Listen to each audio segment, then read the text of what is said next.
우리가 지난주에 월요일부터 금요일까지 우리가 신앙의 여정의 가장 핵심적인 부분을 살펴보았습니다. 살펴보고 지금 그 마지막 부분을 지금 하려고 합니다. 한 시간이 모자라서 하는데,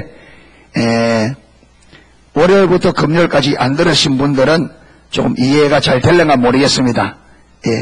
모르겠는데, 어쨌든, 연장님, 오늘이 이제 그 한 세대가 마감됩니다. 하나님은 천국은 비밀이다. 천국은 비밀이다 말은 하나님 자신과 그야말로 성경 그대로 하나님의 나라, 하나님 나라 진리는 감추어진 보배처럼 뭐 되어 있다? 감추어져 있다. 주님께서 이것을 감추었다, 숨겼다 이래 말합니다. 그렇기 때문에 비밀입니다. 비밀이라는 말은 사람들이 모르도록 감춰두고 숨겨둔 게 비밀이잖아요. 그러니까 여러분, 우리 기독교의 진리, 하나님의 나라는 비밀이에요. 감추어져 있습니다. 그렇기 때문에 이걸 우리가 알려고 하면 하나님께서 계시라고 하는 은혜를 부어줘야 돼요. 아멘. 이게 감추어져 있기 때문에 여러분, 내가 내 속에 비밀로 딱 감추고 있는 것을 여러분이 알 수 없어요. 말하기 전에는, 내가 여러분에게 말해주기 전에는 내 속에 감추어진 것을 여러분이 알 수 없어요. 하나님께서 천국을 하나님께서 딱 감추셨기 때문에 그분이 우리에게 알게 해주시기 전에는 우리가 알 수 없습니다. 그래서 성경은 하나님께서 감추어둔 것을 사람들이 알도록 해주시는 것을 계시라 그래야 합니다. 뚜껑을 열다 이 말입니다. 딱 감추어둔 것을 열어서 사람들이 보고 알 수 있도록 이걸 계시라고 합니다. 그렇기 때문에 반드시 감추어진 하나님의 나라, 하나님 자신, 그 다음에 하나님의 진리는 계시되지 않으면 저와 여러분이 모릅니다. 성경을 읽어서 이걸 지식적으로 이론적으로 안다고 아는 것이 아닙니다. 이 말 속에 담아놓은 하나님의 의도, 의중, 뜻, 목적이 하나님께서 우리에게 알게 해주셔야 돼요. 계시하지 않으면요, 성경을 아무리 많이 읽어도 하나님의 마음을 몰라요. 여러분, 지금 오늘날 한국교회 전 세계 교회가 어디에 몸살을 하느냐면 율법주의에 몸살을 않습니다. 성경에는 명백하게, 성경은 우리 신앙은 살아계신 하나님과 실제적인 교제, 친밀한 사랑의 관계의 것을 성경에는 명백히 말해줍니다. 그런데 여러분, 신학 박사학위를 몇 개 가진 사람들도 오늘의 신앙을 어떻게 이해하느냐? 열심히 기도하고 교회 나와서 예배드리고 헌금하고 얼씩 잘하는 것을 믿음이라고, 그리고 그들은 이제 지식적으로 이론적으로 아는 것을 하나님 아는 거라고. 그래서 그들은 성경을 잘 여러분 신학적으로 해서 그거 잘 가르치면 사람들이 변할 거라고 생각합니다. 천천만만입니다. 그래서 사람이 안 변화됩니다.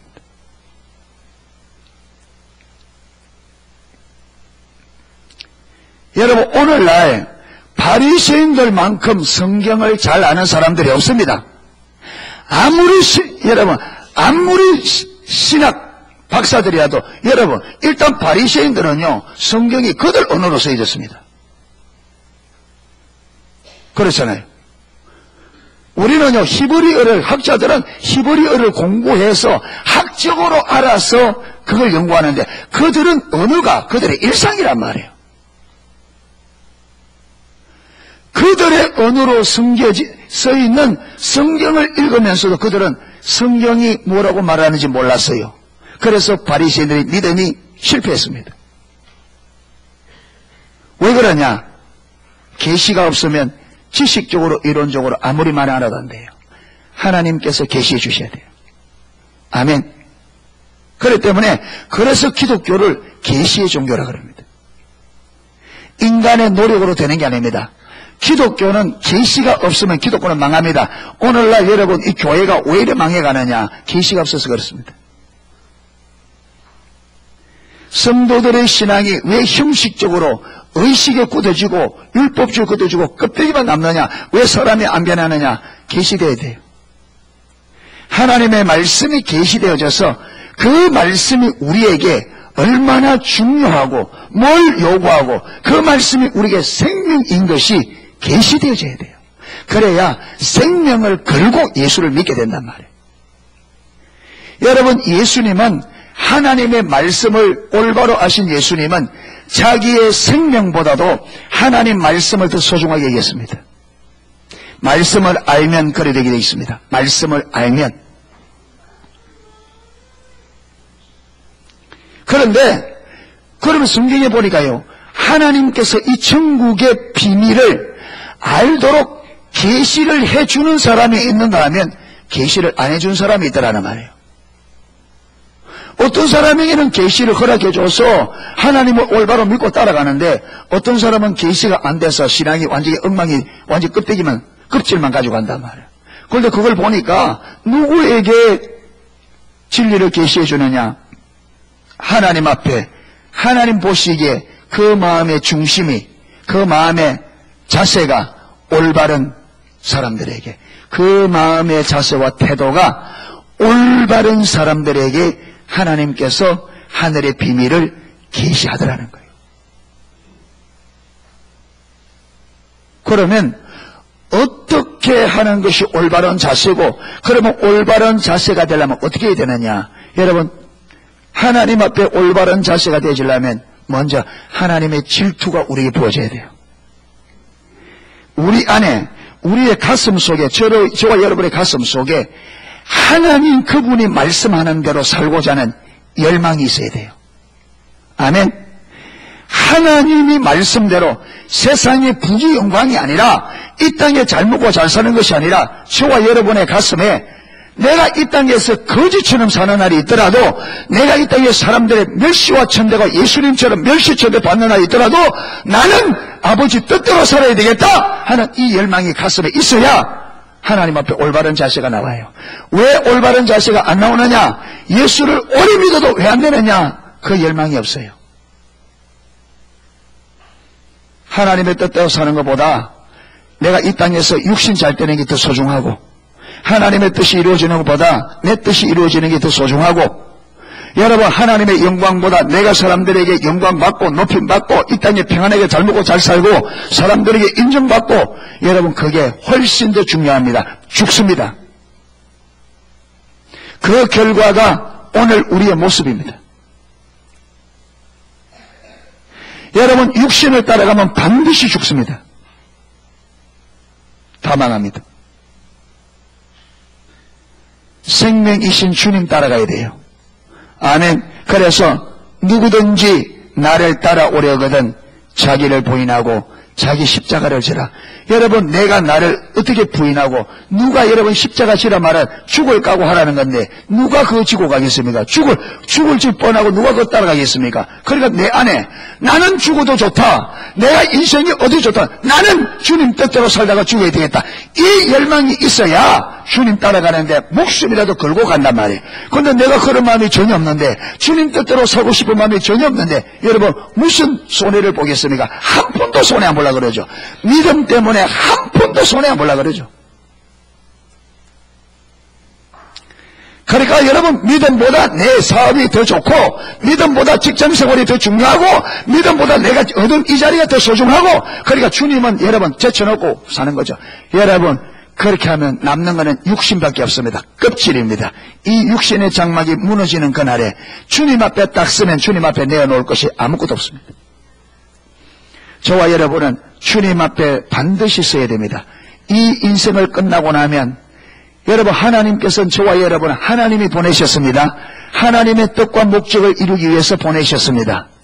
그리고 주님 앞에 설 때 반드시 셈합니다. 나는 너를 보낸 목적이 내 뜻을 이루기 위하여 보냈다.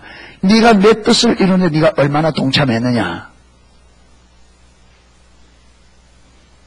얼마나 동참?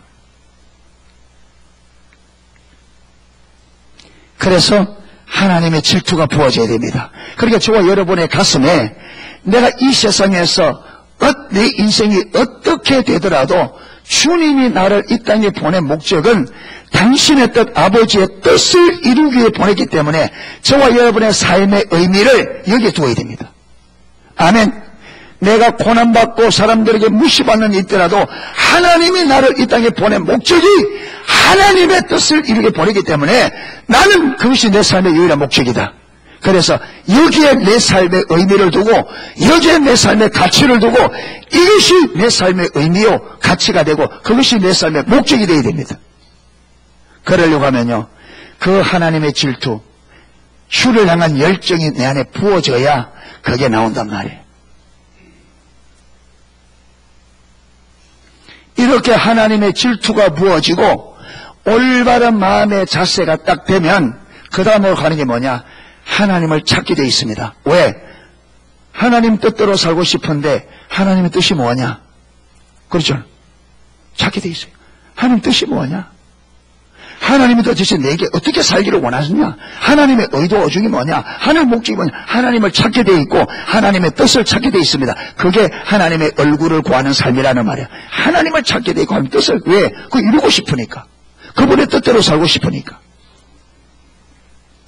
자, 이렇게 찾으면 하나님께서 우리를 빚어갑니다. 그래서 기독교인의 삶을 크게 하나님께서 사람을 훈련시켜 나갈 때 우리는 크게 세 단계로 봅니다. 첫 번째는 뭐냐면 하나님 부릅니다. 여러분, 교회라는 말이 헬라어로 에클레시아란 말입니다. 불러내다는 말이에요. 하나님께서 이스라엘 백성을, 애굽에 있는 이스라엘 백성을 불러내는 것처럼 이 세상 속에서 많은 사람들 중에 천에 하나, 만에 하나, 한 사람씩 불러낸 거예요. 하나님의 교회로. 아멘. 하나님의 백성으로. 불러낸 다음에 여러분, 이 백성을 하나님의 뜻을 이루는 하나님의 동력자가 되려면 우리가 빚어져야 돼요. 다른 말로 하면 그릇이 만들어져야 됩니다. 하나님이 부르는 건 뭐와 같으냐? 여러분, 토기장이가 흙을 하나 산에 가서 토기를 만들 수 있는 흙을 가져옵니다. 그걸 집어넣어. 이게 부르는 거예요. 하나님이 부르는 거예요. 뭐 하려고? 그릇 만들려고. 왜 그릇 만들어 말려고? 쓰려고. 그래서 토기장이가 흙을 가져와서 이제는 가져온 다음에 뭡니까? 그릇을 만들어야 되잖아요. 그런데 흙 가져오는 것도 시간이 얼마 안 걸려요. 그리고 그릇을 만든 다음에 서는 것도 시간이 안 걸리죠. 그런데 제일 시간이 많이 걸리는 게 뭐냐? 그릇 만들. 그러니까 하나님께서 우리를 불러서 그 다음에 빚습니다. 빚어서 그릇을 만든 다음에 그릇이 만들어지면 그릇대로 서는 거예요. 그러니까 부르는 것도 잠깐이고 서는 것도 잠깐입니다. 그렇죠? 서는 거 딱 만들어 쓰면 되니까. 그런데 제일 시간이 많이 걸리고 저와 여러분의 삶에 제일 많은 고난이 오는 기간이, 고난이 어려움이 오는 기간이 빚어지는 과정입니다. 아멘. 그러니까 하나님이 저와 여러분을 쓰려고 하면 반드시 하나님 손에 빚어져야 돼요. 여러분, 사람이 태어났다고 사람 되는 거 아니죠? 그래 안 그래요? 여러분, 애 낳아가 내버려 두면 이 사람 돼야 안 돼요? 겉은 사람인데 속은 사람이 안 돼요. 그러니까 많은 교육을 시키잖아요. 교육의 목적이 뭡니까? 사람다운 사람. 맞습니까?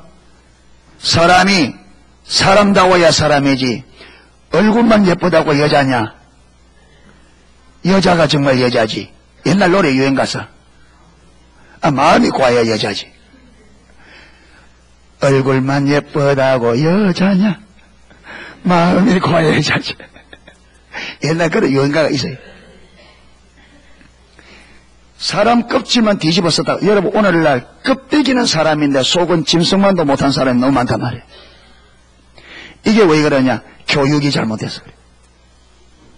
그러니까 하나님은 하나님의 백성을 부른 다음에 하나님의 백성이 하나님의 백성답게 살도록 빚습니다. 반드시 하나님 손에 빚어져야 하나님의 백성다운 하나님 백성이 됩니다. 여기는 아멘 해야 돼. 예, 크게 해야 돼. 하나님 손에 빚어져야 하나님 백성 됩니다. 많이 빚어질수록 좋은 성도 돼요. 하면 돼요. 그릇을 만드는데 흙으로 진흙을 막 밟아 만들어가지고 딱 농로에 얹어서 만들잖아요. 요걸 그대로 그늘에 말린 것을 질그릇이라 그럽니다. 이거는 일회용입니다. 한 번 쓰면 깨져요. 흙을 말린 거니까 이게 뭐 단단하겠어요? 조금 하면 깨져요. 그렇게 한 번 쓰고 버리는 거예요. 그런데 요걸 유약을 한 발라서 한번 촛불구이 하면 요거는요 질그릇보다는 훨씬 값이 비싸고 훨씬 단단해서 오래 쓸 수 있습니다. 그런데 그것으로 끝나는 게 거기다가 그 다음에 문양을 새겨 넣고 다시 한번 고급 도료를 써서 딱 구워내면 이게 청자예요. 이거는 촛불보다 훨씬 높은 온도에 들어가야 돼요. 자, 질그릇 되고 싶어요? 청자 되고 싶어요? 질그릇 되고 싶어요? 청자 되고 싶어요? 대답 잘해야 됩니다. 청자 된다면 지금부터 아주 강력한 하나님의 다루심이 시작됩니다. 그러니까 대답 잘해야 돼요. 질그릇 되고 싶어요? 청자 되고 싶어요? 그래도 청자 되고 싶어요? 그러면 여러분 단단히 각오해야 돼요. 많은 사람들이 입은 청자 되고 싶은데 다루심은 질그릇처럼 다루고 싶어. 한번 그냥 한번 어지럽게 해가 그냥 말리면 여러분 다루심이 사람 만들어요. 예수 믿는데 어려움 없이 예수 믿으러 온 사람은 나는 그냥 질그릇으로 살겠습니다 이 말입니다. 그러면 하나님 여러분 그게 누구냐? 사울 왕입니다. 한 번 쓰고 오래 못 썼습니다. 왕으로 세웠는데 금방 버립니다. 못 씁니다. 왜? 다루심의 과정이 없습니다. 성경을 전체를 읽어보세요. 하나님 앞에 오래 선 사람들은요 젊은 날부터 다루어진 사람들입니다.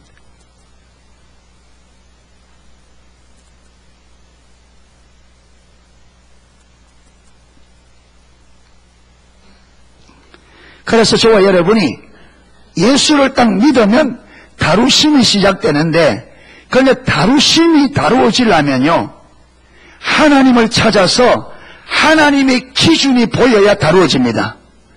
하나님의 기준이 안 보이면 이 고난이 내게 왜 왔는지를 몰라요. 여러분 이스라엘 백성들 광야로 데려와서 다루시라 했잖아요. 조금만 어려움 오니까 그들이 하나님이 지금 뭐 하려고 하는 의도를 모르니까 죽는다고 난리를 쳐요.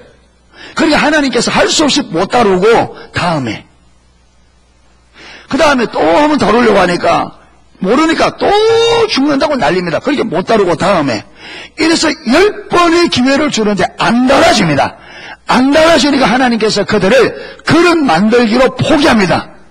그냥 질그릇으로 끝납니다. 가나안 땅 못 줍니다.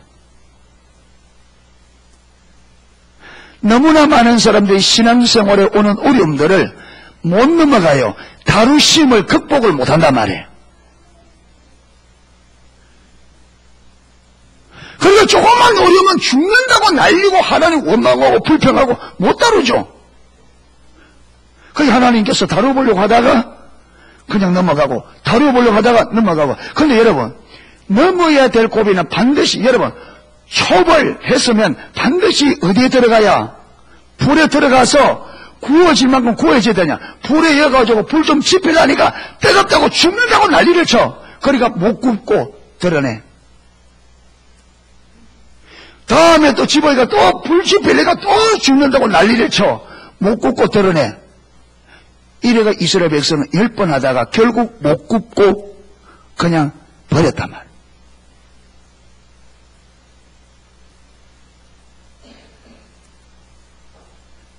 고난이 올 때 잘 견디시기를 바랍니다. 나중에 어떻게 견디는지는 제가 아주 중요한 예를 들어드릴게요. 자, 그래서 오늘 어쨌든 제가 여기서 이걸 많이 했기 때문에 여러분들이 이제 오늘 제가 간단하게 하더라도 이전에 들었던 걸 총동원해가 이걸 여러분의 다루심이 뭔지 작품을 만들어야 됩니다. 그러니까 여러분 몫이에요. 여러분, 내가 다 먼저 여러분의 입에 떠밀어주면 안 돼. 여러분이 배가 고프면 이것저것 전에 들은 거 찾고 해서 작품을 만들어야 됩니다. 그 정도 수고는 해야 돼요. 가만 앉아가지고, 여러분, 수고도 없이 노력도 없이 그냥 입에 떠나주는 것만 빠딱빠딱 받아 먹어가지고는, 그거는 3살까지만 그렇습니다. 3살까지만. 예승이 정도는 그래야 됩니다. 그런데 자아도 지금은 지가 떠물 거라고 반은 퍼치면서 지가 떠물 거라고 난리를 지기는데, 성도들이 스스로 배가 고프면 스스로 찾아 먹을 줄 알아야 됩니다. 성경을 찾고 전에 했던 설교를 사람들이 묻고 애가 들어가서 여러분 내가 알고 싶은 건 내가 알아야 돼요. 아멘. 그래서 하나하나 정리해 나가야 됩니다. 노력이 필요합니다. 예. 그게 다루심 중에 하나예요. 예. 자, 이렇게 갈 때에 잘 알아야 되는 게 뭐냐면 율법을 주신 목적을 이해해야 돼요. 율법을 주신 목적. 여러분, 다루심의 목적은 여러 가지로 정리할 수 있습니다. 다루심은 예수님의 성품을 회복하기 위한, 여러분, 예수님의 성품을 회복하는 게 다루심의 목적 중에 하나고, 그 다음에 또 하나님의 주권을 회복하는 것이 다루심의 목표 중 하나고, 또 하나님 중심적 삶을 세우는 게, 그런데 이게 말은 다르지만 다 같은 의미입니다. 말은 다르지만. 예. 하여튼 다루심은 하나님이 설 수 있는 사람으로 많은 그릇을 만드는 과정인데, 하나님이 설 수 있는 사람은 어떤 사람이냐면, 아까 말했다. 하나님이 말씀을 하면 누구든지 나를 따라오던 자기를 부인하고 자기 십자가 지고 따라왔잖아요. 그러니까 주님께서 말씀하시면 그 말씀에 순종하려고 하면 내 생명이 위태롭다 할지라도 주님이 주인이시기에 기꺼이 생명을 걸고 순종한 자리에 가는 요 자리에 세우는 게 다루심의 목적입니다. 주님께서 말씀하시면 그 말씀에 순종하는데 내 생명이 위태롭다 하더라도 이 생명을 걸고 순종할 수 있는 사람으로 만드는 게 다루심의 목적입니다. 그런데 여러분, 다루심의 과정은 어떤 과정이었습니까? 다루심의 과정은 어떤 과정이었습니까? 내가 순종하기 어려운 환경에 두시고 뭐 하기를 원했어요? 순종하는 훈련을 시켜나갑니다. 그러면요, 돼요, 안 돼요? 안 되죠. 그러면서 무슨 말입니까? 내 자원으로는 하나님의 말씀에 순종할 수 없는 사람인 것을 깨닫게 하는 거죠. 그러면서 우리에게 무엇이 필요한 것을, 은혜가 필요한 것을 깨닫게 하시죠. 예. 그래서 율법을 주신 목적 4가지는 다 알죠? 여러분 빨리 넘어가겠습니다. 요 설명하니까. 여러분, 율법은 분명히 하나님께서 우리로 하여금 이 율법을 지키려고 주신 게 많습니다. 아멘. 율법. 그런데 그게 첫 번째가 아니에요. 이 성경은 반드시 우리에게 살라고 주신 건데 이게 첫 번째 되면 못 삽니다. 죽어도. 이거는 제일 마지막으로 가야 돼요. 그런데 율법을 주신, 성경을 주신 첫 번째 목적이 뭐냐? 저와 여러분이 죄인인 것을 깨닫게 하기 위해서 주셨습니다. 그래서 계명이 없으면 죄가 성립이 돼야 안 돼요? 돼야 안 돼요? 예를 들어서 보세요. 빨간불이면 차가 써야 된다. 빨간불에 써야 된다. 이 교통법규가 없으면 빨간불에 가도 죄가 돼야 안 돼요? 안 되죠. 반드시 법규가 있어야 그게 어길 때 된다면, 그게 법이 없으면 뭐도 없느냐? 죄도 없어요. 그러니까 우리가 죄를 많이 짓는데 그게 죄라고 하는 항목이 없으니까 우리가 뭘 몰라요? 죄인 줄 몰라요. 자, 이랬습니다. 여러분, 우리나라 헌법에는 마음으로 짓는 죄는 죄요, 죄 아니에요?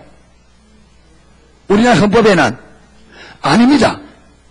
우리나라 헌법에는 마음으로 아무리 사람을 살인하고 싶은, 이게 칼을 잡고 그 집 앞에 가더라도 안 죽이고 돌아오면 죄가 성립이 안 돼요. 살인죄가 아니에요. 그런데 성경은 뭐라느냐? 성경은 형제를 미워하면 뭐다? 죄다. 그러니까 예수 믿는 사람들이 만약에 이 계명이 없으면 우리가 사람을 그렇게 미워하는데 하나님 볼 때는 죄잖아요.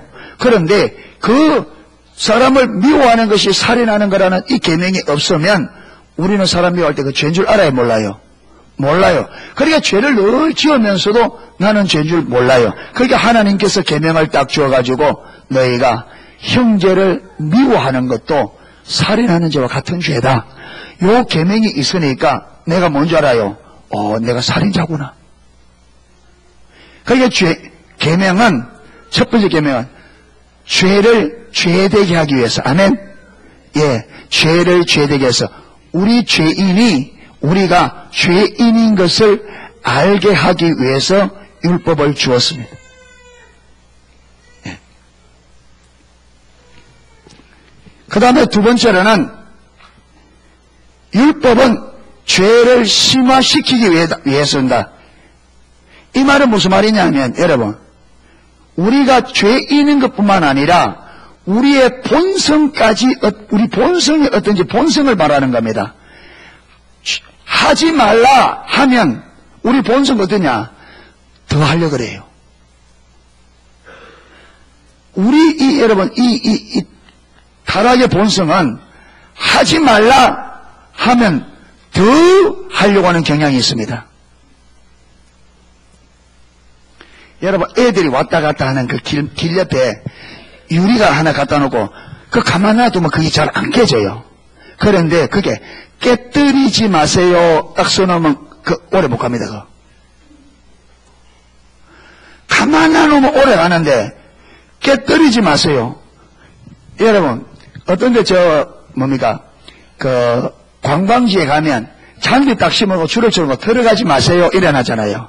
근데 그거 보고 꼭 들어가는 사람이 있습니다.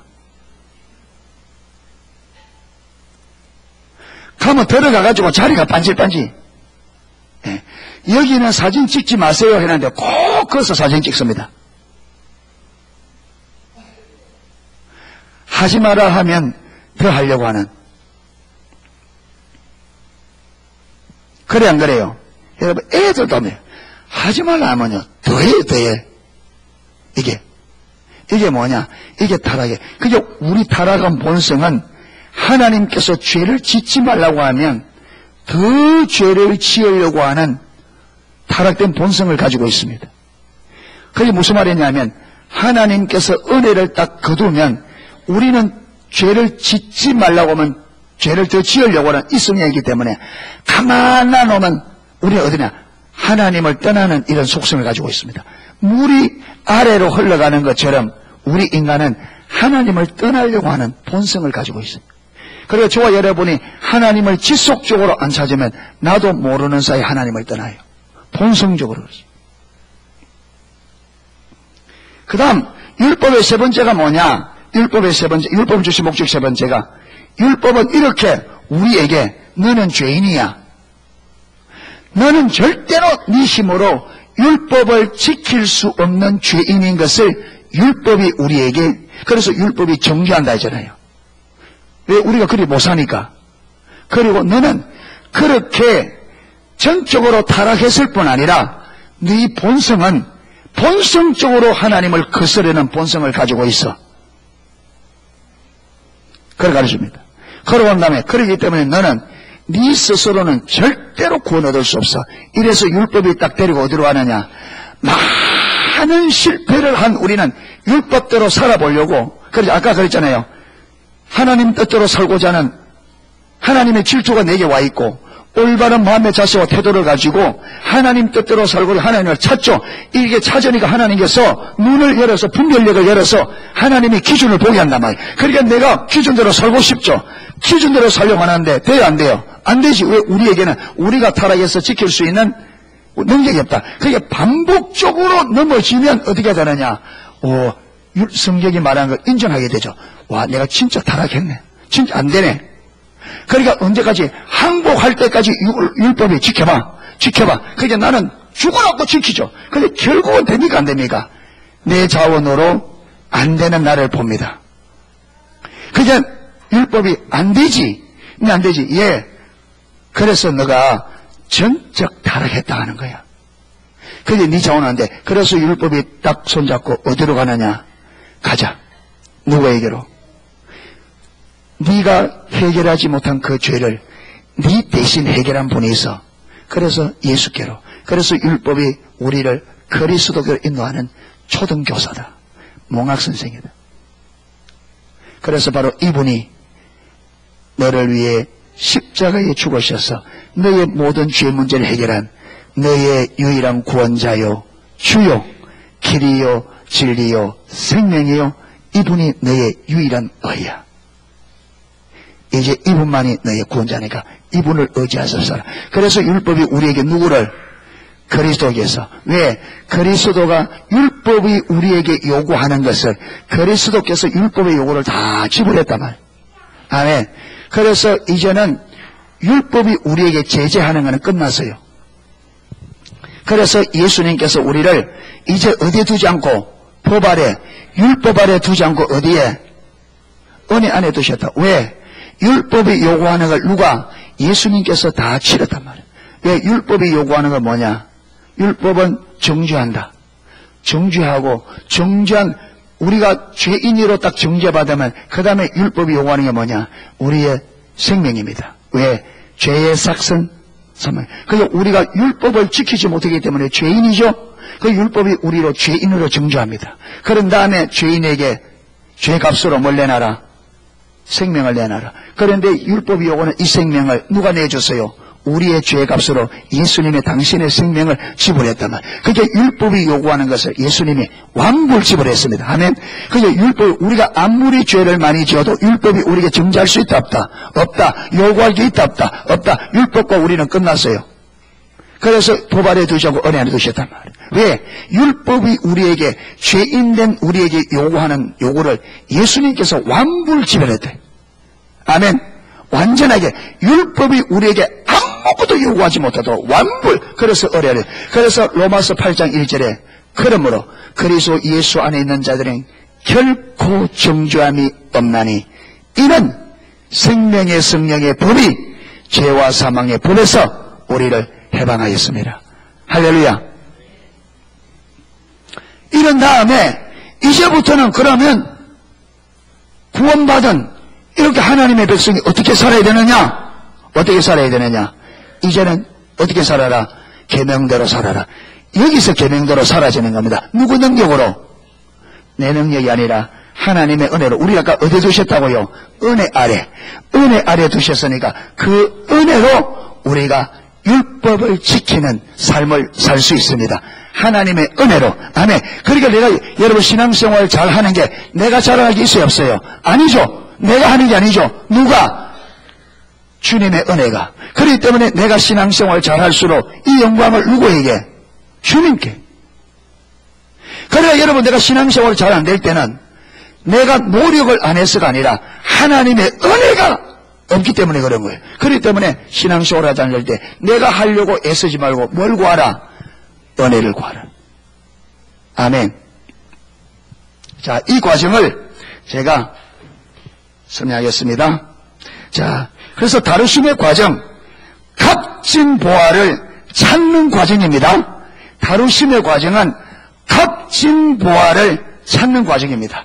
숨겨진 그 보화를 찾는 과정이에요. 하나님께서 이 보화를 찾도록 우리를 빚어갑니다. 아멘. 자, 첫 번째 합니다. 자, 우리가 하나님의 질투가 우리에게 부어져서 우리가 하나님께 대한 올바른 마음의 자세를 가지고 하나님 자신을 구하는 삶을 살면 무엇이 주어진다? 영적 분별력이 주어져서 하나님의 기준을 보게 되어집니다. 그러면 우리는 중심으로부터 회개하고 돌이킵니다. 그 다음에 두 번째, 그리고 우리는 하나님의 기준대로 살아보려고 하죠. 왜? 주님 뜻대로 살고 싶은 열망이 있으니까. 노력합니다. 이걸 어떤 분은요, 율법에 도전한다. 율법대로 살아보려고, 계명대로 살아보려고 이런 거죠. 그런데 사라진다, 안 사라진다? 안 사라진다. 많이 살아보고 실패하고 어떤 데 여러 번 낙심하기도 하고 좌절하기도 하고 그런데 또 내 안에 열망이 있으니까 안 되죠. 예. 그래서 하나님의 기준대로 살아보려고 하는 노력은 실패로 돌아갈 것입니다. 왜냐하면 우리 속에 우리의 자원으로 하나님의 말씀을 다 지킬 수 있는 능력이 없기 때문입니다. 만약 우리 스스로의 노력으로 하나님의 모든 법도를 지킬 수 있었다면 예수님께서 이 땅에 오실 필요가 없죠. 만약에 우리 힘으로 율법을 다 지킬 수 있다면 예수님께서 올 필요가 없죠. 십자가 못 박을 필요가 없죠. 그러면서 우리 안에 선함이 없다는 것을 알아가기 시작합니다. 세 번째, 이러한 노력과 실패가 반복되는 가운데 사람이 나누어집니다. 이런 실패와 기준대로 살아보려고 하는 여러분, 이 기준대로 살아보려고 하는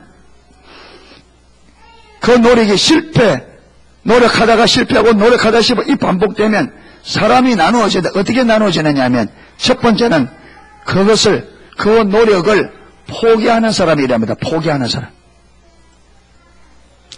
자, 이런 사람은 어떠냐 하면 앞에 있는 이 과정을 안 거치고 씨 뿌리는 비유에 말하면 어떤 사람들이냐, 이들은 돌짝밭과 가시밭 사람들입니다. 이 사람은 그게 하나님 말씀을 감사히 받았어. 그러면 문제는 앞에서 하나님의 질투가 부어지고 이런 여러분 이 과정이 없이 그냥 말씀을 기쁘게 받고 그냥 살아보겠다고 쫓아가는 사람들.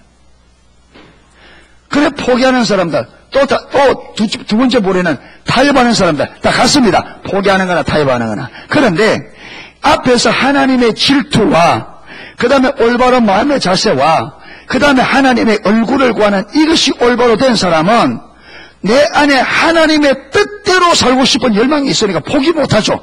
넘어지면 또 구하고 넘어지면 또 구하는 이렇게 지속적으로 하는 가운데 어디까지 가느냐. 아까 말했던 율법이 우리에게 전적 타락할 선함이 없는 그게 내 안에 내가 전적으로 타락해서 내 안에 선함이 없는 것을 보는 자리까지 가게 돼 있습니다. 갑니다.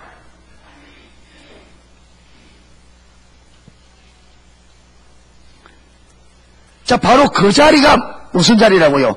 그 자리가 십자가를 보는 자. 그렇기 때문에 주님께서 나의 죄를 위하여 십자가를 지셨구나. 그렇기 때문에 그분만이 나의 의가 되고 그분만이 길과 진리와 생명이라고 한 그 말이 무슨 말인지, 왜 예수님만이 우리의 모든 것이라 하는지 다 이해가 되죠. 그래서 감춰줬던 진리, 감춰놓았던 비밀들이 거기서 계시된단 말이에요. 아멘. 이 과정을 통해서 계시됩니다. 그러니까 보세요. 지속적으로 많은 사람, 그 뜻대로 살아보려고 지속적으로 주님을 찾고 하는 그게 전심으로 내가 찾고 만나리라. 여러분, 그 전심으로 찾고 거기까지 오려고 하면 아까 하나님의 질투가 벗어서 내 안에 하나님 뜻대로 살고서 열망이 있어서 포기할 수 없는 그 마음을 가져야 돼. 끝까지. 그렇게 찾을 때 주님께서 십자가를, 예수님을 감추었던 마지막 보루가 십자가였잖아요. 예수님을 감추었던 마지막 보루가 십자가였거든요. 그들이 십자가에 달렸을 때에 예수야, 네가 십자가에서 내려와 보라. 그러면 우리가 믿겠다 그랬습니다. 근데 주님이 안 내려오셨거든요. 그런데 여러분, 그러니까 여기 가면 뭐 되냐? 왜 예수님께서 내려오지 못하시고 왜 거기서 죽어야만 했는지가 나온단 말이야. 왜 그분이 못 내려왔는지, 왜 안 내려왔는지. 그래서 그분만이 우리의 유일한 길과 진리와 생명이라는 것이 계시되어집니다. 여러분, 이걸 발견한 사람은 그때부터는 나를 의지하지 않죠. 누구만 의지합니까? 내가 의지하는 것이, 내 자신을 의지한다는 것이 얼마나 어리석은지를 보게 되어 있습니다. 왜? 내 안에는 선을 행한 능력이 없어요. 하나님의 은혜 없이는 내가 성공이 아니라 실패밖에 없다는 것을, 결론을 보게 되죠. 그래서 누구만? 주님만 의지하고 그분만 바라보고 그분을 추구하는 삶을 살게 되죠. 부하로 만족하는 주님, 당신이면 족합니다. 할렐루야. 이래서 여러분 신앙이 이때부터 하나님과 친밀한 사랑의 관계 가운데 자라가는 거죠. 아멘. 자, 그러면 이 과정에 제가 리즈 하월저의 삶 속에 하나님이 다루신 부분을 한번 좀 읽어드리겠습니다. 잘 들어보세요. 리즈 하월저에게 어느 하나님께서 모자를 벗고 다니라는 명령이 떨어져요. 예. 자, 읽어보겠습니다. 모자를 벗고 다니는 일은 얼핏 보기에는 사소한 습관 같아 보이지만 실은 성령께서 그를 사람들의 눈을 의식하지 않게 하는데 사용한 첫 번째 도구였습니다. 사람들의 눈을 의식하지 않는다 말은 자아가 죽는 것을 말합니다. 어느 주일 이른 아침이었다. 이날도 리즈는 기도로 주님과 교제하고 있었다. 그날 아침 그 영광은 햇빛보다 더 밝은 것이었다. 그 평화와 그 위험스러운 침묵, 그곳이 마치 거룩한 땅처럼 느껴질 정도였다. 햇빛이 7배나 밝아져 7날의 빛과 같이 될 것이라 한 이사야의 말이 그대로 이루어진 것만 같았다. 그때 주님은 나에게 당신의 부르신 바대로 중보 기도를 통하여 그분 안에 거하기 위해서는 이제 하루 종일 모자를 벗고 기도의 자세를 유지하라는 말씀이셨다. 하나님께서 리즈 하월저를 중보 기도자로 세웠습니다. 하나님의 뜻을 붙잡고 그 뜻이 이루어지기까지 기도하는 기도의 용사죠. 그런데 하나님께서 이 중보 기도자로 이번에는 네가 이 기도 제목이 리즈 하월저에게 주신 이 기도가 이루어질 때까지는 하루 종일 모자를 벗고 기도하라는 거예요. 그런데 지금 아마 그때 영국 사회는요, 모자를 안 쓰면 꼭 우리나라 같으면 뭐랄까요, 어떤 아주 귀한 모임에 양복을 안 입는 것처럼 모자 쓰는 걸 아주 귀히 여기는, 모자를 안 쓰면 완전히 좀 이상한 사람으로 보는, 그런 때가 있었는가 봐요. 그런 때입니다. 그러니까 모자를 벗고 기도하라는 거예요. 모자 벗고 다니라는 거예요. 모자를 벗어들고 가야 했는데 도저히 걸을 수 없을 것 같아 망설였다. 그러자 그 영광은 곧 사라져버리고 햇빛은 도로 평상시 빛으로 바꾸었다. 하나님께서 모자를, 아까 그러잖아요.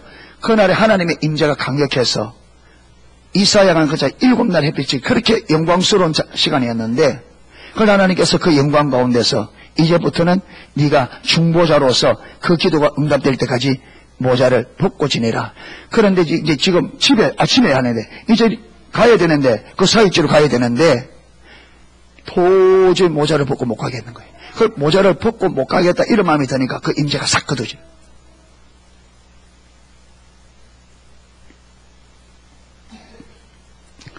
드디어 집회에 가야 할 시간이 되었다. 성령은 리즈에게 순종하지 않는 한 갈 수 없다고 말씀하셨다. 무릎을 꿇고 기도하고 있는데 주님은 그에게 순종하지 않으려는 이유를 물으셨다. 주님의 임재 바깥으로 나가고 싶어서인가? 그건 아니다. 이유는 딱 한 가지. 사람들의 반응을 도저히 감당할 수 없으려는 점.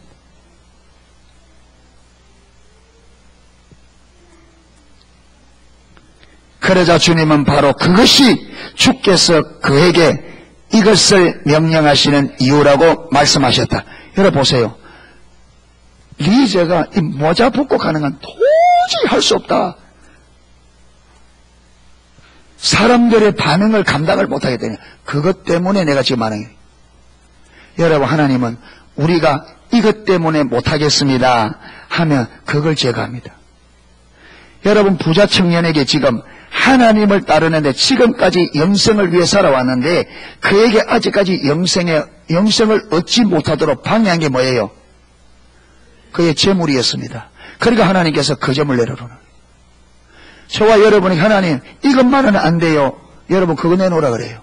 그게 제거되지 않고는 하나님 못 따라가니까. 하나님 이것만은 안 돼요. 그것 가지고 다루시면 그거 가지고 다루. 왜? 그걸 못 넘으면 주님 못 따라가니까.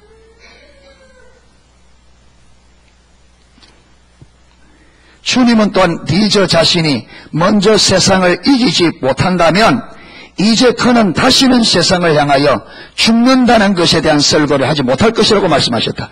네가 세상을 이기지 못하고 어떻게 사람들에게 세상에 대하여 죽으라고 말할 수 있냐. 그 설교 네 앞으로 못한다. 여러분 성령님이 양보해요 안 해요? 여러분 우리는 하나님을 억수로 이상하게 생각합니다. 우리는 하나님을 내 마음대로 할 수 있다고 하는데 안 그렇습니다. 여러분 성령님이 내게 올 때는 주님이 내게 올 때는 주로 옵니다. 주로. 우리를 돕는 일꾼으로 오는 것이 아니라 주님이 내게 올 때는 주인으로 옵니다. 반드시 우리가 그분의 축권을 엎드려져야 돼요. 주님 말씀하시면 예입니다. 아니오함이 없습니다. 예뿐입니다. 그러니까 뭐 해야 돼요? 다루어져서 주님이 말씀하시면 목숨이라도 걸고 이해하는 자리에 세우는 거예요. 그게 안 되면 주님 못 쓰죠. 가라는데 못 가겠습니다. 하라는데 안 됩니다. 그럼 어떻게 써요? 그런데 안 다뤄주고 되네. 니제가 뭐지? 니제가 안 다뤄지니까 하나 말하는데 돼요 안 돼요? 그가 열정이 없는 사람이 아닙니다. 지금까지 열정이 있었으면. 그런데 여러분 보세요. 모자 벗고 다니니까 돼요 안 돼요? 안 됩니다. 왜? 이 부분이 안 달아졌거든. 그러니까 하나님께서 다루겠다는 거예요.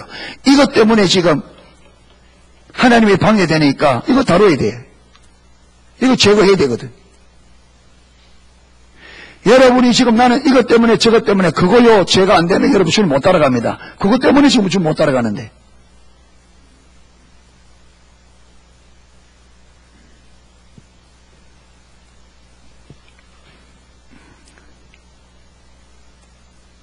리저는 이렇게 말했다. 우리는 종종 자신이 세상에 대해 죽었다고 생각하지만 죽었다고 생각해요. 사실 우리 안에는 세상이 얼마나 많이 들어있는가. 세상이 우리 안에. 나는 전에 구세군 모자를 쓰고 다니는 사람들을 보면 비웃곤 했는데 그날은 성령께서 나에게 그 모자라도 쓰게 하셨으면 하는 생각이 들었다. 하지만 그분은 절대 타협을 허락하시는 분이 아니었다. 허락하지 않습니다. 타협하지 않아요. 우리는 하나님이 설마 그렇게까지 이런 생각이 있어요. 아, 하나님이 설마 이거까지. 여러분 아니에요.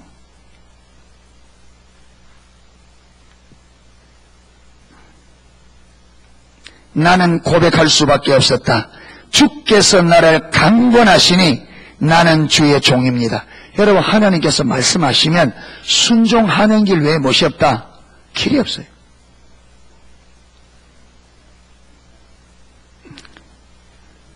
자 보세요. 얼마나 어려운지 보세요. 어머니만 곁에 안 계셨어도 마음 쓰이지 않았을 것이다. 그렇지 않아도 금식에 대해 이견을 가지고 있던 터에 이제 모자까지 벗는다면 어머니는 필시 리저에게 뭔가 잘못되어 가고 있다고 생각할 게 분명하다. 어머니를 너무 사랑하셔요, 리저가. 그런데 지금 리저가 몸도 건강하고 한참 먹어야 될 때인데 중보기도 하는데 금식하는데 하루에 2끼, 그것도 물, 치즈, 빵 조금 하루에 2끼 그렇게밖에 못 먹으라 하나님께서. 이러니까 부모 입장에서 보면 저 지금 젊은 청년이 한참 먹어야 될 때인데 하루에 2끼 먹는데 그것도 뭐 빵하고 치즈 조금 빵 조금 이렇게 어머니가 난리를 쳤는데 이제 여기다가 모자까지 벗고 다닌 다음에 그러니까 이 어머니만 옆에 없어도 모자 안 쓰는 게 쉬울 텐데 어머니 때문에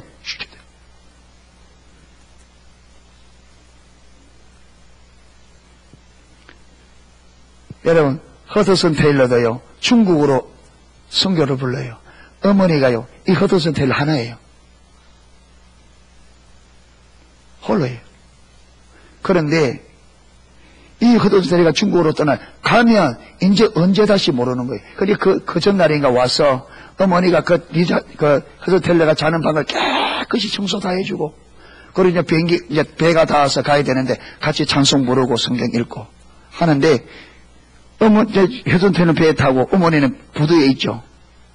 그런데 이제 얼마나 힘들겠어. 근데 배가 쭉 떠나가는데 어머니가 어디까지 따라오느냐. 그 먼 선창을 끝까지 따라 배가 빠져나가는데, 그때에 어머니가 그 허드슨 테일러 이름을 부르는데 그게 심장에 비수처럼 꽂혔다. 그때 뭘 알게 됐냐면 하나님이 아들 예수를 이 땅에 보낼 때 얼마나 아팠는지, 하나님의 마음을. 여러분, 믿음의 길을 간다는 것은 이렇게 고통스러운 일입니다. 그래서 부모도 형제도 전토도 내려놓아라. 그거 못 내려놓으면 허드텔러 못 떠납니다. 그 아들 못 내려놓으면 못 보내죠.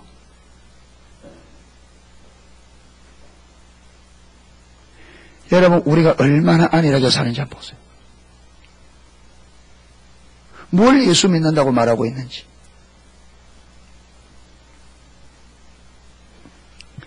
정말이지 어머니의 마음을 아프게 하는 일만은 피하고 싶었다.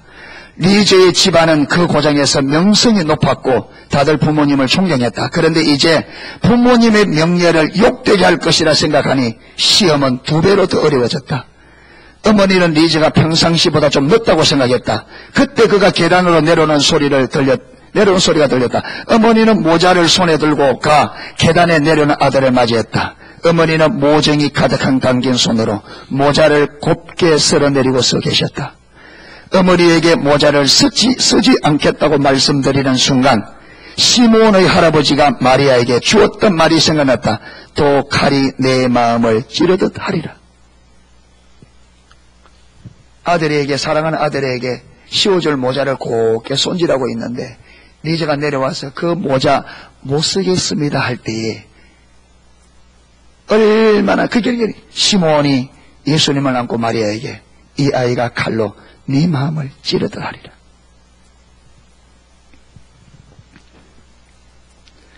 자기 자식이 남다른 길을 걸어가는 것을 보아야만 하는 부모의 심정은 어떠했겠는가.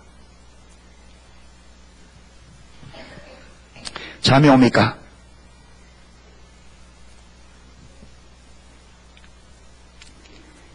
그날 거리를 지나가던 일은 내 평생 결코 잊을 수 없었다.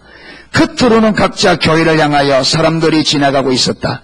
세상을 향하여 죽는 것에 대해 설교한다고 내 속에 살아있는 신경이라는 신경은 모두 다 사람들의 반응을 향하여 일제히 곤두서고 있었다.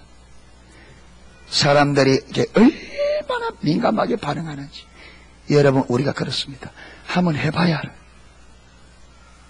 얼마나 우리가 사람들의 의식하고 얼마나 사람들의 평판을.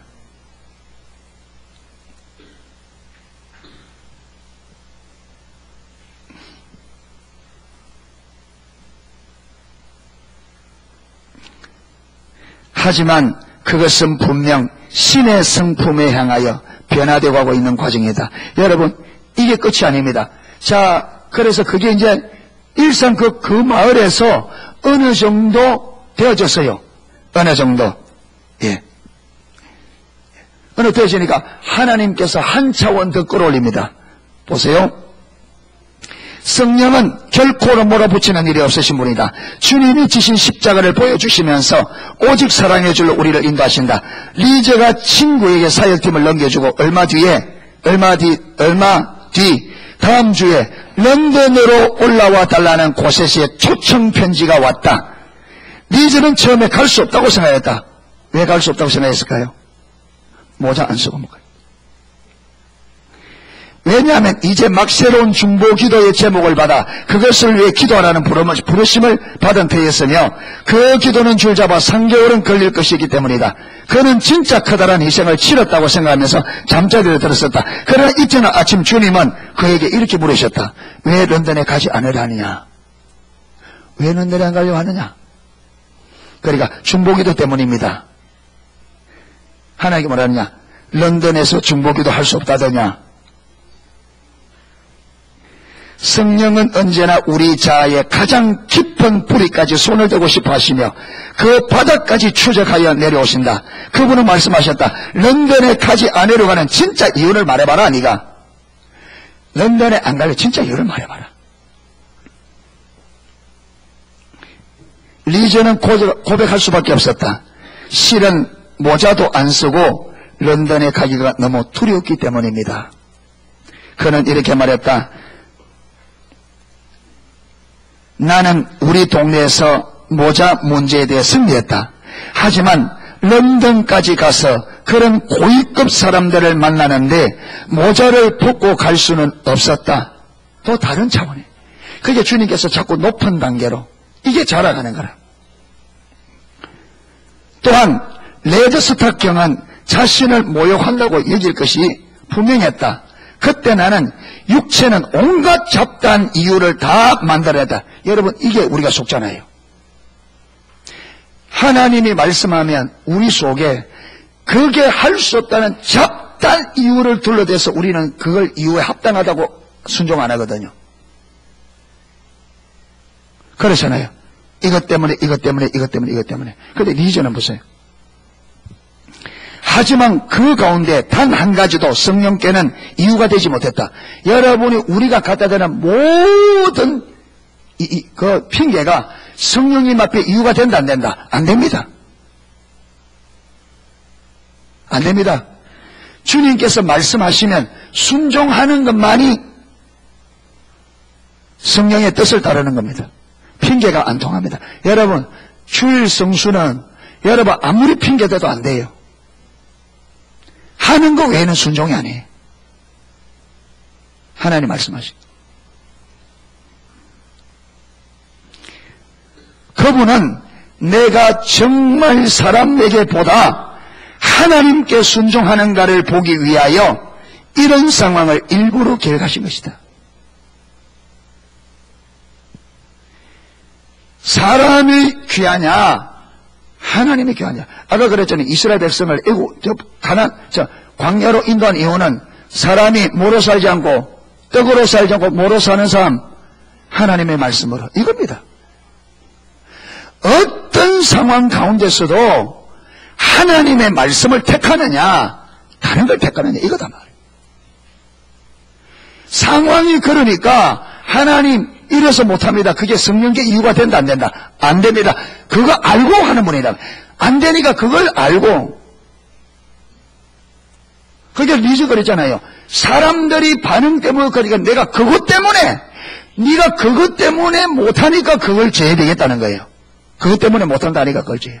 그래 네 신앙이 올바로 된다는 거예요. 사람들은 그리스도를 위하여 바보가 되는 것은 영광스러운 일이라고 아주 쉽게 이야기한다. 하지만 정말 바보가 되도록 성령께 부르심을 입으면 상황은 아주 달라진다. 그러니까 뭐냐? 그냥 말씀으로 이론적으로 듣는 것과 실제 상황은 완전히 다르다는 거예요.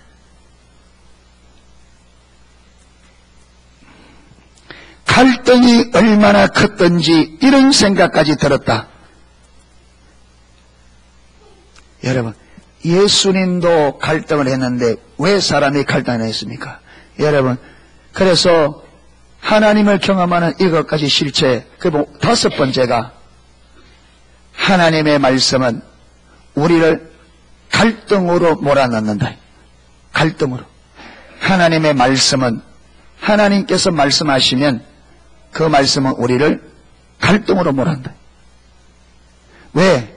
하기 쉬운 것만 오는 게 아니라 내게 지금 문제가 되는 것을 가지고 말씀한다. 내가 도저히 안 된다고 하는 그걸 가지고 말씀한다. 왜? 그게 하나님 앞에 내려져야 되니까.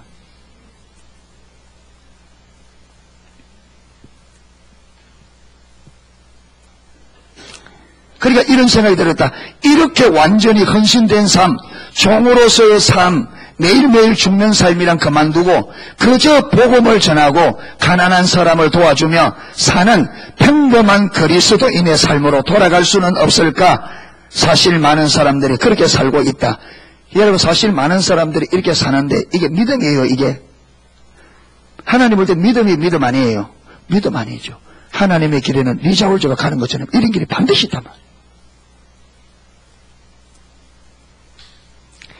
하지만 성령은 그를 살아있는 순교자의 자리라는 실존에 꽉 묶어두었다.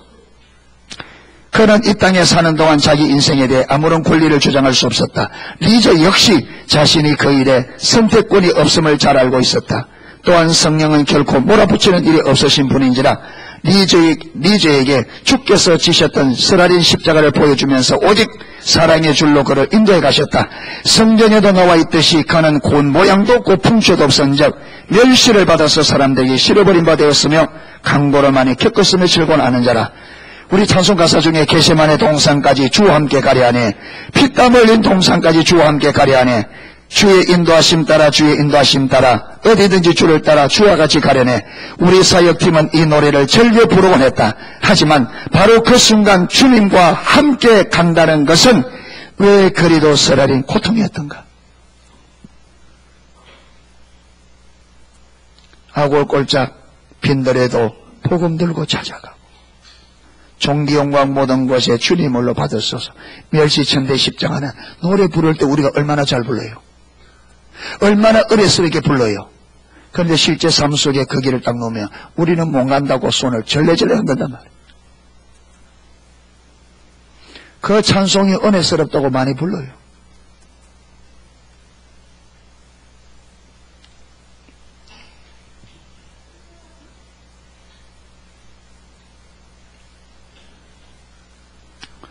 자, 이었고, 좀 뜁니다. 이었고, 런던에 갈 그날이 이르렀다. 왜 가게 되느냐 하면, 하나님께서 내가 조금 버티면, 이 리자월저가 이것보다 더 어려운 것을 하라 할까 싶어서, 런던으로 가기로. 자, 이었고, 런던에 갈 날이 이랬다. 기차가 전기를 품으며 패딩턴 역에 들어서자, 마치 자신이 지금 단두대로 가는 것 같은 생각이다. 단두대가 뭔지 압니까? 단두대. 메리 여왕이 기독교인들을 죽이는데 큰 작두입니다. 큰 칼날을 저 위에다가 사람 목을 딱 집어넣으면 줄을 탁 놔버리면 그게 큰 작두네. 그대로 목을 딱, 그 단두대, 머리를 자르는. 그렇게 메리 여왕이 죽였습니다.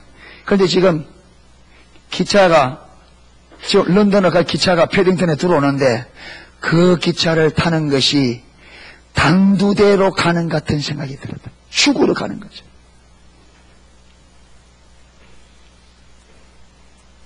여러분, 신앙생활은 이런 요소가 있습니다. 다혜 자매님, 이런 요소가 있어요. 가겠어요? 아멘. 축복합니다.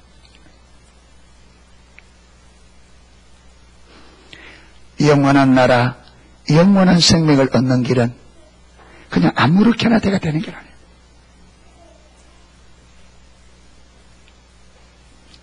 고세씨가 마중을 나와 기다리고 있었다. 차에서 내리려는 그를 아주 정중하게 맞아주었다. 그 순간 그는 갑자기 고개를 차안으로 들이밀고는 이렇게 말했다. 뭐 찾아요 지금? 모자 안 쓰고 내려오니까 모자 차에 놔둔가 싶어가지고 난리인 거예요 지금. 자네 모자를 두고 내려서 아닙니다. 모자를 안 쓰고 왔습니다. 뭐야? 런던에 오는데 모자를 안 쓰고 왔다고? 말도 안 되네, 말도 안 되네. 이봐 리저, 지금 자네는 시골 마을이 아니라 런던에 있어. 런던은 모자 없이는 다닐 수 없는 곳이라네. 그렇다면 돌아가겠습니다. 돌아가고 말고는 문제가 아니야. 모자를 써야 한다니까, 모자를.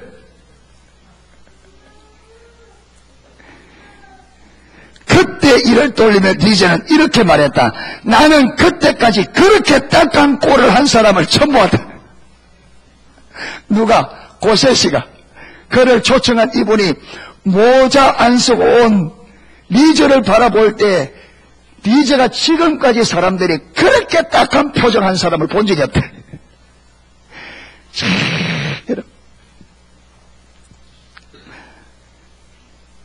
무게차를 타고 패딩턴 피카딜라까지 가는 동안 고세씨의 얼굴은 홍합만큼이나 붉어져 있었다.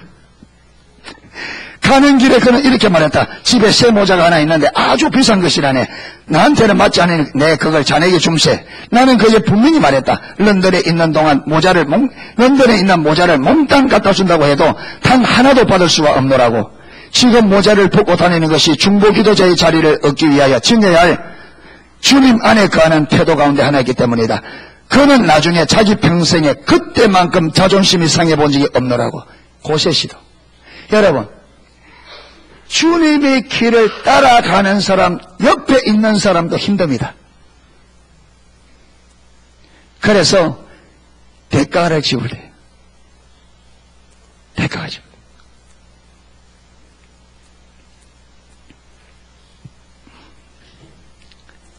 전에도 주님이 그 자존심을 꺾으려고 하신 적이 있었지만 그는 아무도 자기 자존심을 건드리는 것을 허락지 않았다. 고세시가. 그러면서 이때까지 살아오면서 그 차 안에서만큼 얼굴이 붉어진 적이 없다고 덧붙였다. 자, 당신의 축복은 통로다. 모자 하나로 그토록 큰 갈등을 불어일으켰는데 금식과 절식을 이야기하면 어떤 반응이 나올까? 지금 고세시에게 모자 하나로도 그렇게 난리인데 리즈가 지금 금식하고 있잖아요. 절식하고 있잖아요. 지금 손님 방문하는데 이것까지 이야기하면 도대체 이 고세시가 어떤 반응이 일어날까? 지금 리즈가 지금 마음에 식사가 기다리고 있는 동안 그는 리즈에게 저녁 식사 초대장들을 하나하나 다 읽어주었다. 리즈는 이렇게 말했다. 나는 또 한 번 서야만 했다. 나는 내가 매일 두 끼, 그것도 가장 간단한 음식으로만 먹어야 한다는 걸 잘 알았다. 그러니 저녁 식사가 무슨 소용이란 말인가? 꼭 말해야 하는 상황이 아니고서는 말할 수 없었다. 벨이 울리고 우리는 저녁 식탁에 앉았다. 그는 말했다. 모두 자네를 위해 준비했다네. 식탁에 있는 음식들을 하나도 빼놓지 않고 다 먹어보게. 그 상황에서는 고백해야 했다. 앞으로 석 달 동안 하루 두 끼밖에 먹을 수 없으며 그것도 빵과 치즈와 수프만 먹어야 한다는 것을 이야기했다. 그는 두 손을 위로 축혀들고 큰 소리로 말했다. 리저 사람들이 내 손님인 자네를 보고 뭐라고 말하겠나? 자네가 구약시대 선지자로 된단 말인가?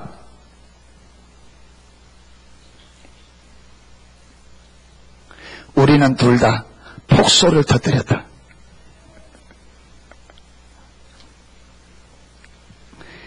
나는 그에게 모자를 안 쓰고 런던에 오는 것은 주님이 나에게 주신 시험이며 나는 거기에 순종해야 한다고 이야기했다. 또한 내가 주님 안에 그 길을 거하기를 선택하는 것이 그의 그런 친절을 모욕으로 갚게 될 줄은 꿈에도 생각하지 못했다는 이야기도 했다. 그는 이렇게 대답했다. 자네가 이렇게 하는 것은 다 잃어버린 영혼들을 구원하기 위함이라네. 위함이라고 생각하네. 설사 왕이 자네를 초대해 식탁 앞에 있다 할지라도 하나님께 순종하지 말도록 하게. 이제 이해가 됐어요. 고세시도 왜 그런지. 그런데 그렇게 이야기해놓고 단서가 있습니다. 그러나 그는 동시에 이런 말도 했다. 나는 피카딜라에서는 자네와 함께 걸을 수 없네. 자네가 2m 정도 앞서 걷거나 아니면 그 정도 뒤로 걷도록 하게.